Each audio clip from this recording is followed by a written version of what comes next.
এই জন্য আজও কোথায় ছেলে সন্তান হলে সবাই খুব খুশি হয়, আর মেয়ে সন্তান হলে খুশি তো হয়, কিন্তু ছেলে সন্তান হলে যতটা খুশি হয় ঠিক যেন ততটা হয় না। এটা হয়ে আসছে, যুগ যুগ ধরে হচ্ছে, আজও হচ্ছে। কারণ হচ্ছে বংশ রক্ষা। হ্যাঁ, বংশ রক্ষার জন্য অবশ্যই পুরুষ দরকার, কারণ মেয়েরা বংশ রক্ষা করবে না।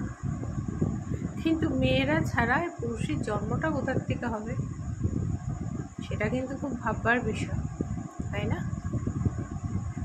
যদি পুরুষ সবাই হয়ে যায় তাহলে জন্মটা কে দেবে? নারী ছাড়া তো জন্ম হবে কোনো পুরুষের, সেটা তো আবার বিধাতা পুরুষ লিখে দেয়নি, বা সেই সিস্টেমও চালু করেনি, সেই পদ্ধতিও চালু করেনি, তাই না? হ্যাঁ, পুরুষরা সত্যিই খুব ভালো কাটায়, কারণ তাদের বাড়ি ছেড়ে কোথাও যেতে হয় না, মা বাবাকে সঙ্গে নিয়ে থাকতে পারে, সুবিধা অসুবিধা একই পরিবেশে তাকে কাটাতে হয়, একই ছত্রছায়ায় বেশিরভাগই থাকতে পারে, বেশিটাই থাকতে পারে।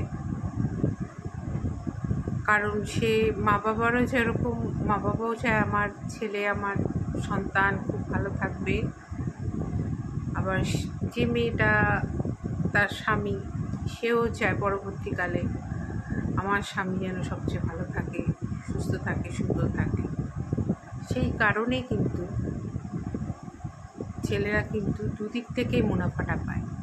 একদিকে পায় বাবা মা ভাই বোন সবার একটা আলাদা একই পরিবেশ, কমফোর্টেবল পরিবেশ, তাই না?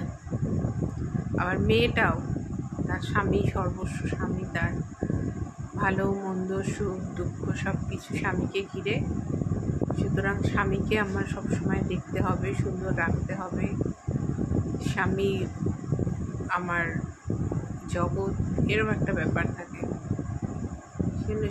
ছেলে হলে বোধহয় আজও এই কারণেই একটু হলেও বেশি হাসি থাকে প্রত্যেকের মুখে, ছেলে হয়েছে।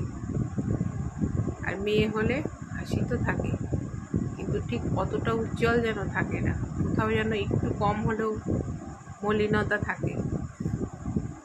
মলিনতা না থাকলেও ঠিক অতটা উজ্জ্বল থাকে না হাসিটা, যেটা একটা ছেলে জন্ম নিলে হয়, তাই না? একটা এই যে পার্থক্যটা, এটা হয়ে আসছে এবং থাকবে,